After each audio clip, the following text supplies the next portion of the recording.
Salut, j'espère que vous allez bien. Dans cette vidéo, et vous l'avez vu dans la miniature, on teste une nouvelle batterie et vous allez voir qu'elle ressemble comme deux gouttes d'eau, aussi bien physiquement qu'au niveau des caractéristiques, à une batterie que j'ai déjà présentée sur la chaîne. Je vous laisse deviner pendant le générique. Allez, c'est parti.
Donc voici la Talpower, donc c'est une version 2400 watts pour 2400 watts de puissance sur les prises secteur AC.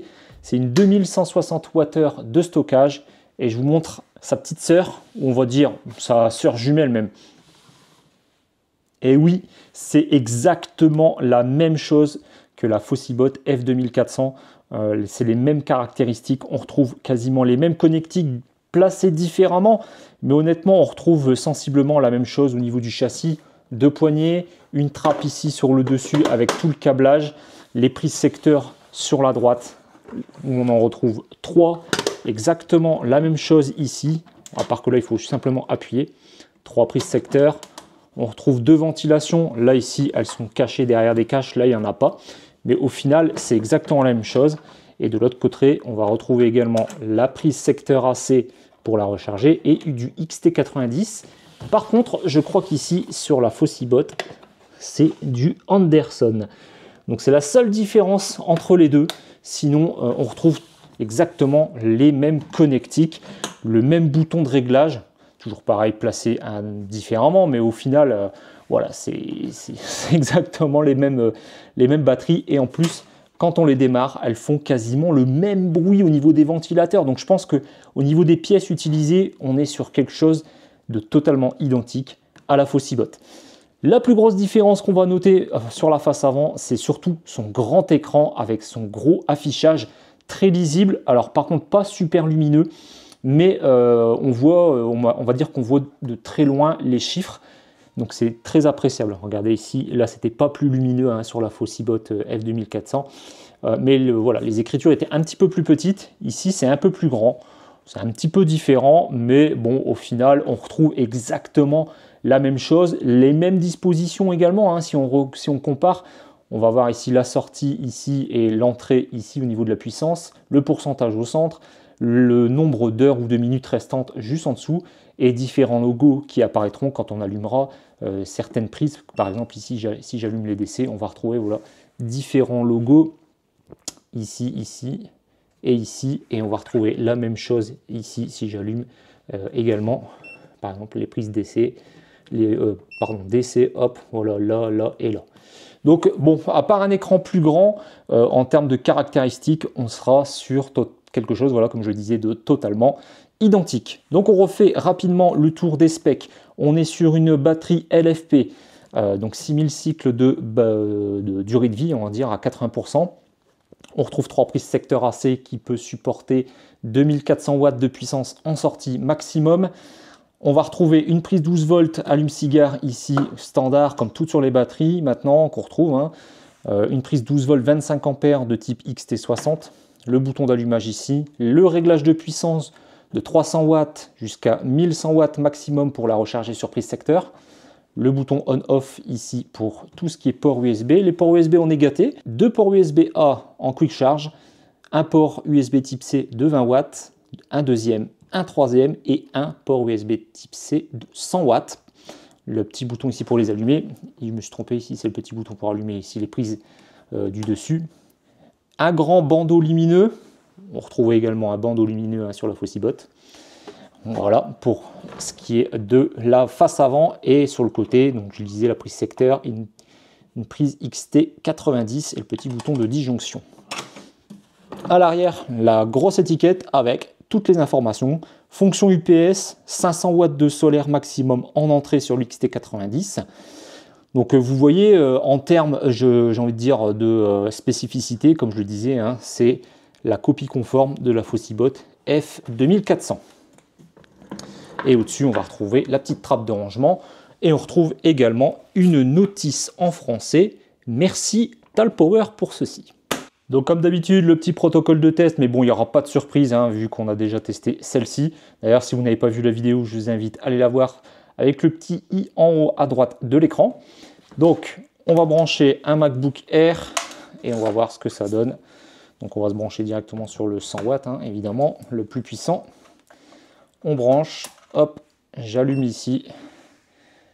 Donc, on a les logos USB qui apparaissent. Là, ici, je vais éteindre les prises DC qui étaient allumées encore.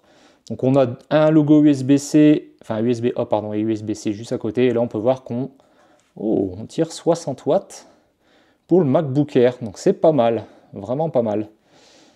Et comme d'habitude, on va tester aussi le fameux sèche-cheveux, hein, pour tester la puissance. Mais bon, ça aussi, il n'y aura pas de surprise. On est sur quelque chose d'identique à la F2400. Au niveau du bruit, je ferai le protocole de test comme d'habitude, mais de l'utilisation que j'en ai déjà eu jusqu'à présent, comme je le disais, elle fait le même bruit. Même au démarrage, quand on l'allume, on a un petit cycle de test des ventilateurs, hein. Maintenant, sur les batteries, la plupart du temps, c'est comme ça que ça fonctionne. C'est une sorte de, voilà, de check-up pour voir si tout va bien au niveau des ventilateurs. Donc, il tourne pendant quelques secondes et le bruit est identique. Mais vraiment, c'est pareil. Au niveau du son, la sonorité, on entend que c'est exactement la même chose. Donc, on n'aura pas de surprise. On aura des relevés sonores extrêmement bons. Souvenez-vous, hein, je crois que la Fossibot F2400 est parmi le top 3 des batteries que j'ai essayées les plus silencieuses. Donc à mon avis, celle-ci va se hisser en haut du classement. Alors, on va brancher... Alors ici, par contre, c'est pas des clips, il faut appuyer, c'est un petit bouton push. On lève la trappe, ça tient. Je branche. Hop, voilà, c'est fait. On allume. On a la fonction UPS, hein, également, donc ça veut dire que si vous la rechargez et que vous alimentez par exemple un frigo, une télé, etc., et que vous coupez l'électricité, vous avez une coupure d'électricité, ça prendra le relais quasiment instantanément sans coupure. Allez, c'est parti pour le ventilateur. On va pas faire plusieurs étapes, on va y aller au max dès le départ. Et on va regarder la puissance qui en ressort. Alors là, on a 50 watts en même temps du PC, on va éteindre. Voilà, c'est parti.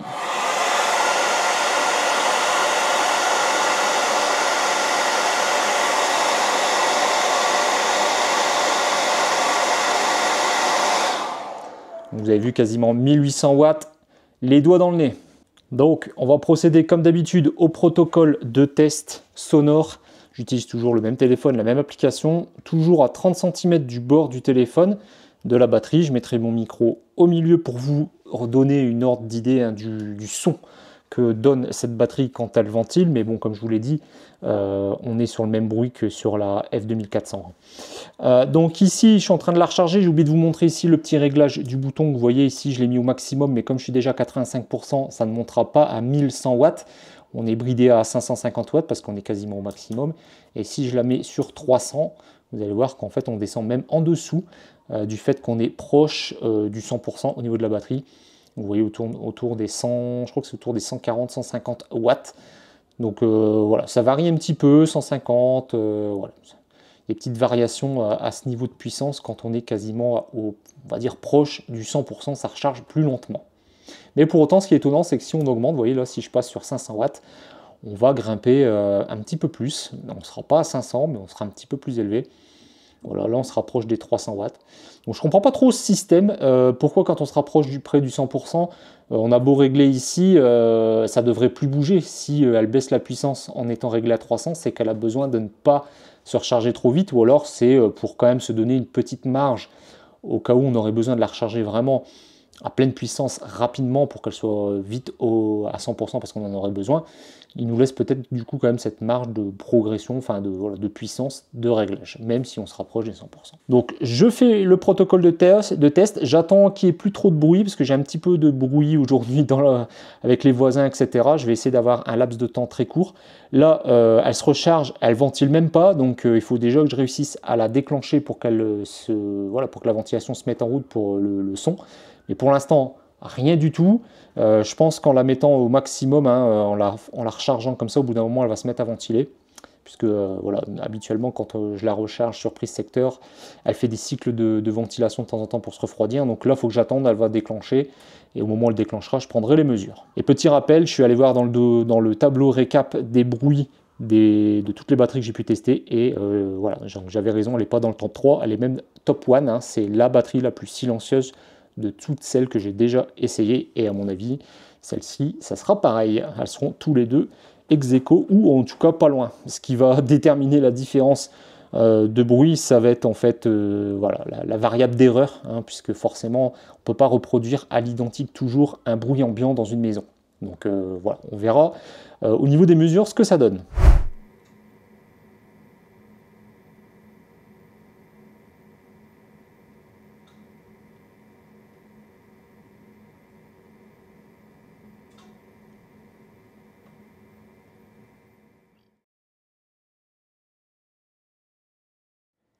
Voilà, donc on arrive à la fin de cette vidéo. Donc vous l'avez vu dans le classement, elle est deuxième avec 32, enfin troisième pardon, avec 32,9 décibels mesurés, sachant que je pense qu'en fait elle était vraiment proche des 32,4, 32,7, enfin exactement comme la Fossibot, puisqu'aujourd'hui j'étais dans un environnement où il y avait un petit peu de bruit de temps en temps, etc. J'ai essayé de relever, on va dire, une constante minimale qui était toujours autour des 32-33. Hein. Donc voilà, donc, clairement, on ne voit pas la différence hein, entre 32,7, 32,9, 33, même 34 décibels. Ça ne se joue à rien, pour ainsi dire. Donc elle est vraiment très bien placée par rapport à toutes les autres. Comme de toute façon, il n'y avait pas de surprise, hein, c'est une copie conforme de la Fossibot. J'ai presque envie de dire que c'est à la limite le même châssis, ou presque. C'est les mêmes dimensions, enfin voilà. Donc au final, qu'est-ce qui va la différencier de la F2400 ? Bah, à part son esthétique, rien de plus. Donc on va passer au point positif et au point négatif. Alors au niveau des points négatifs, comme la Fossibot F2400, on n'a toujours pas d'application, mais bon voilà, son prix fait que forcément il y a des concessions à faire, donc pas d'application connectée. Alors là, le réglage de la puissance de recharge sur une molette, ça c'est cool, mais j'aurais préféré avoir des paliers un petit peu plus précis, pas que ça commence à 300 watts, mais un petit peu en dessous, genre 100 ou 200 watts, ça aurait été intéressant, par exemple comme chez EcoFlow, et puis pouvoir monter de 100 watts en 100 watts. Et puis c'est à peu près tout, j'ai pas vraiment d'autres points négatifs à lui donner, si son écran qui malgré tout, comme il est grand, c'est appréciable parce qu'on voit bien les chiffres de loin, mais pas très lumineux, exactement comme la F2400. Au niveau des points positifs, on va retrouver exactement la même chose que la Fossibot, donc c'est-à-dire un poids contenu, elle est assez compacte, de bonne poignée pour pouvoir la transporter, la molette de réglage physique directement sur le panneau, ça c'est cool. Son écran qui est un petit peu plus grand, donc je dirais que c'est un point positif par rapport à sa sœur jumelle, hein, la F2400. Donc ça c'est cool, mais voilà, comme je le disais par contre dans les points négatifs, c'est un peu dommage, c'est qu'il n'est pas assez lumineux. Hyper silencieuse, franchement parmi voilà, le top 3 des batteries les plus silencieuses que j'ai testées, c'est très agréable. Quand vous l'utilisez et que vous la rechargez, on ne l'entend quasiment pas. Donc vous pouvez la laisser dans une pièce à côté de votre télé, etc. Si vous voulez alimenter par exemple le soir votre télé, votre home system, home cinéma ou tout autre appareil qui voilà, est pas forcément très énergivore, mais à la longue, les prises secteur AC, comme il y a de la transformation DC AC, au bout d'un moment, le transformateur qui est dans la batterie chauffe un petit peu et il a besoin d'être rafraîchi, donc les ventilations se mettent en route. Et honnêtement, c'est quasi audible, donc si en plus vous mettez ça à côté d'une télé avec du son, elle passera totalement inaperçue. Donc ça, c'est vraiment son plus gros point positif, c'est son silence d'utilisation. Et dernier point positif, c'est son tarif, évidemment, hein, comme à chaque fois. Comme Fossibot, on est dans la même gamme, on va être à moins de 800-900 € la batterie de 2 kWh. c'est plutôt appréciable, j'ai envie de dire, dans cette gamme de batteries. De toute façon, vous ne trouverez pas beaucoup mieux ailleurs, hein, clairement. Toutes les autres batteries que j'avais présentées, on était plus ou moins dans ces tarifs-là. Donc là, honnêtement, vu le tarif, tout ce qui vous fera choisir, c'est le design, hein, entre soit une Fossibot F2400, soit la Talpower.